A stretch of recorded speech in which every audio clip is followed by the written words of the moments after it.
এইমাত্র শেষ হয়ে গেল মাধ্যমিকের ইতিহাস পরীক্ষা। তোমাদের উত্তরগুলো দেখে নাও। ইতিহাসের প্রফেসর সুপ্রসন্ন স্যার এগুলো সলভ করে দিয়েছেন। বঙ্গলক্ষ্মীর ব্রতকথা, এটা Ramendra Sundar Trivedi. 1.2 Leela Nag. 1.3 option D. 1.4 option B. এরপর 1.5 এটা হবে ফজল আলী, দেখতে পাচ্ছ ফজল আলী। 1.6 এটা হবে হুগলি। 1.7 এইটা 1913। 1.8 ফজলুল হক। 1.9 অহিংস অসহযোগ আন্দোলন 1920। 1.10 এটা হবে অশ্বিনী কুমার বন্দ্যোপাধ্যায় বা অশ্বিনী কুমার ব্যানার্জি, শ্রমিক সংগঠক ছিলেন অ্যাকচুয়ালি উনি। 1.11 captain Roger Wilkins. 1.12 Ramratan Mallick. তারপরে 1.13 লর্ড ক্যানিং, এটা উনি ভাইসরয়। 1.14 রামমোহন কালীনাথ রায়চৌধুরী। 1.15 গণেন্দ্রনাথ ঠাকুর। 1.16 সংবাদ প্রভাকর। 1.17 1872। 1.18 বিদ্যাসাগর। 1.19 মতিলাল শীল। 1.20 প্রসন্ন কুমার ঠাকুর। এরপর এইগুলোর উত্তর দেখো। একটি স্থানীয় ইতিহাস গ্রন্থ বাংলার ইতিহাস বা অন্যান্য কিছু তুমি লিখতে পারো।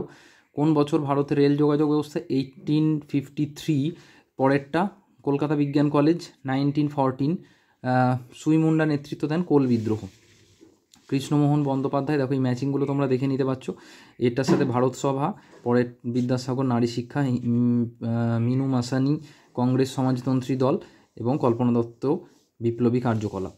এটা দেখে নাও ট্রু ফলসগুলো। ফলস ফলস ফলস ট্রু, এটা হলো। এরপর এইখানে দেখো এটা হবে ব্যাখ্যা 3।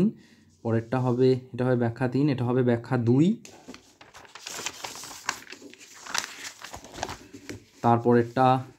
তারপরেরটাও হবে ব্যাখ্যা 3, তারপরেরটা হবে ব্যাখ্যা 3।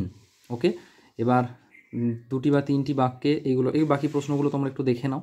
এবং এই প্রসঙ্গে বলি, আমাদের চ্যানেলে মানে তোমাদের যে মাধ্যমিকের যে কটা পরীক্ষা বাকি আছে প্রত্যেকটা পরীক্ষারই এক্সামিনাররা সাজেশান ভিডিও মানে সাজেশান দিয়েছেন, যেগুলো থেকে এসেছে। ইতিহাস পরীক্ষা তো এসেছে, তো তোমরা সেগুলো অবশ্যই প্লেলিস্টে গিয়ে চেক করে নিও, সেগুলো দেখতে পাবে।